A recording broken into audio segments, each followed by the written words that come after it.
રાજકોટના Aji dam police મથકની હદમાં આવતા ત્રંબા ગામમાં પોલીસે ગાંજાના વાવેતરનો પર્દાફાશ કર્યો છે. એસીપી ભાવેશ જાધવના જણાવ્યા અનુસાર પિયુષ રૈયાણી નામના શખ્સે પોતાના ખેતરમાં આંબા અને ચીકુના ઝાડની આડમાં ગાંજાના છોડ વાવ્યા હતા. ચોક્કસ બાતમીના આધારે પોલીસે ખેતરમાં દરોડો પાડીને ત્યાંથી ગાંજાના 37 જેટલા છોડ જપ્ત કર્યા છે. પ્રાથમિક તપાસમાં બહાર આવ્યું છે કે આ ગાંજાનું વાવેતર છેલ્લા 3 મહિનાથી કરવામાં આવ્યું હતું.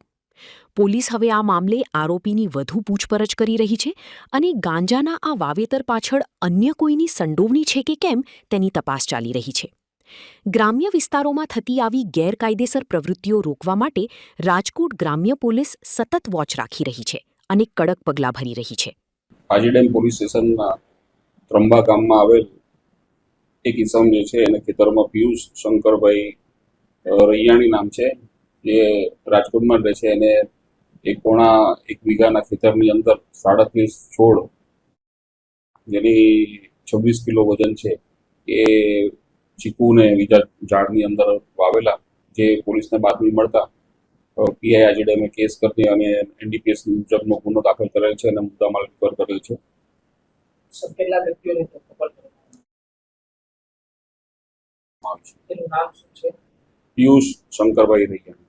સર, આ ખેતર માલિક કોણ છે? ખેતર માલિકની તપાસ ચાલુ છે, ઇન્વેસ્ટિગેશન કરશે તપાસ. કેટલા સમય પહેલા આ ગાંજાનો છોડ વાવવામાં 3 થી 6 મહિનાના અંદાજામાં કરવામાં અગાઉ કોઈ અગાઉ આની કોઈ પૂર્વ ઇતિહાસ નથી. સર, અન્ય લોકો જે ત્યાં ગાડી વિસ્તારની અંદર આવી રીતના વાવેતર કરતા હોય છે, તપાસ કરવામાં આવશે? હા, ભવિષ્યમાં બધી ખેતરોમાં તપાસ કરવામાં આવશે કે અન્ય કોઈ આવું કોઈ પ્રવૃત્તિ કરતો હોય તો એની ઉપર કાયદેસરની કાર્યવાહી કરવામાં આવશે.